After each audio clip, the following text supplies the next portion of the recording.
my kitchen. Today we're going to make a recipe that my new neighbors have given me. I went over and brought them some banana bread when they moved in and mentioned that we have this big cookie party every year. So they said they sent over a beautiful thank you card, Brittany and Rose, and they also dropped off this recipe card for big soft ginger cookies. So we're going to try it out and see how it goes. Let's get started. Today we're going to use an old-fashioned mixer because I wanted to show that you don't need to have all the fancy, you don't need to have every single fancy piece of equipment out there.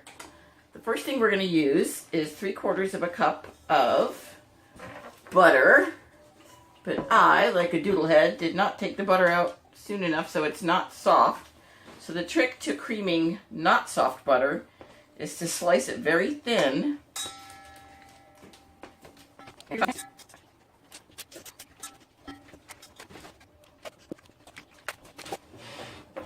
Alright, so now we are going to move the molasses out of the way so that I don't knock it over. Is there some way to get all of us in the camera? No, there really isn't. It's okay, you don't need to see my face. So we are going to get the butter going first.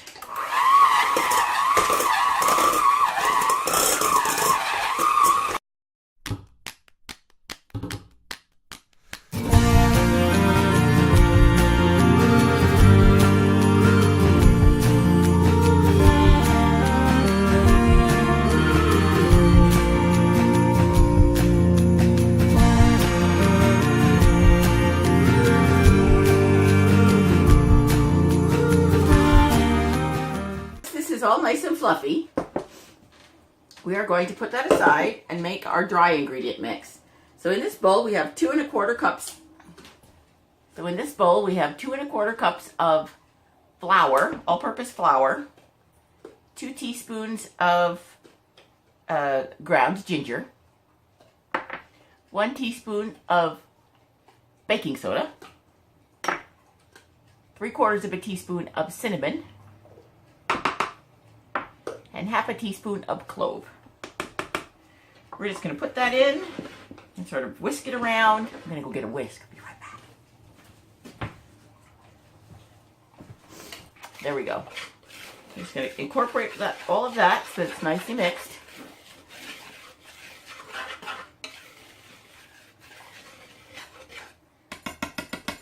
And put that aside and bring back the butter and sugar mix.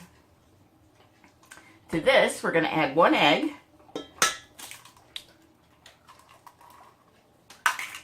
and 1/4 of a cup of molasses. And I'm using just Grandma's Molasses is the name of it. I don't know why I felt the need to tell you the brand of molasses. It doesn't really matter. Make sure you get all of the molasses in there. I'm just gonna use my beaters as a scraper. So why should I make something else dirty? All right, mix that together.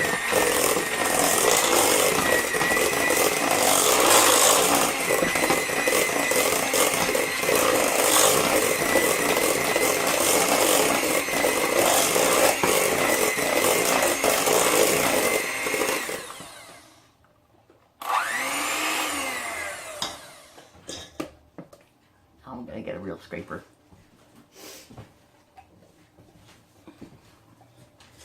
Make sure you scrape the bowl and incorporate all the bits on the bottom.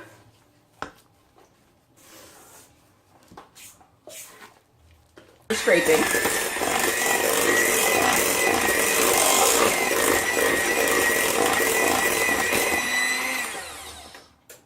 And we're going to slowly incorporate some of the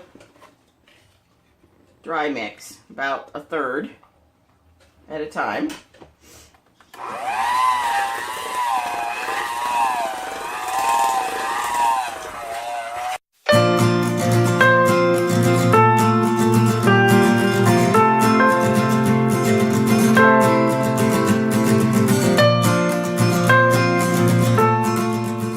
Take our trusty spatula and make sure that we got everything incorporated here.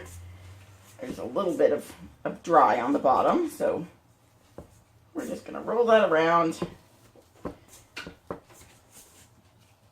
until everything is incorporated.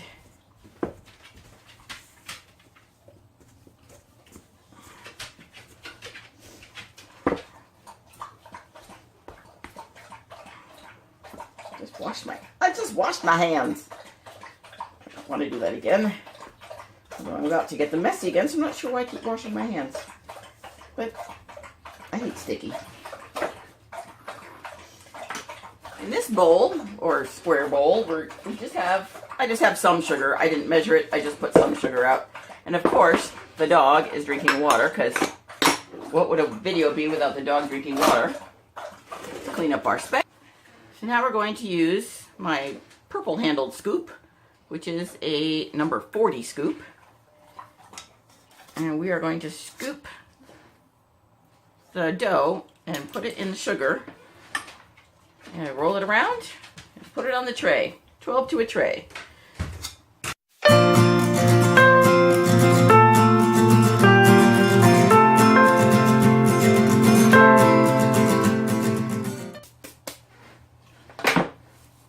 Pop these in a 350 oven.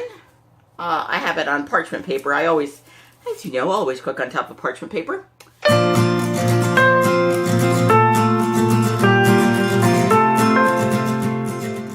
It has been, my oven is a little slow, so 12 to 13 minutes. We're going to check on them and take them out.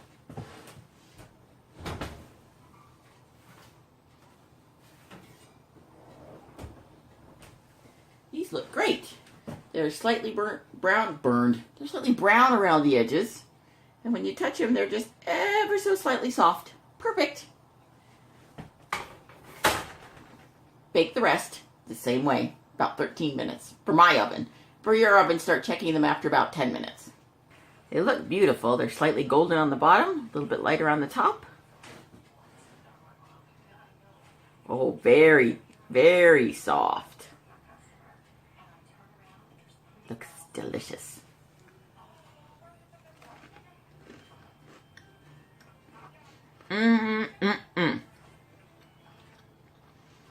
These really are quite good. Because we rolled them in sugar, the outside is a little bit crispy and crunchy, but the inside is very nice and soft. It's the perfect consistency. And it's gingery and a little bit gingerbready in flavor because it has the cinnamon and the cloves, but it's not overpowering. It is a really delicate balance of the warm sweet spices. This is a very good recipe. Thank you, Brittany and Rose.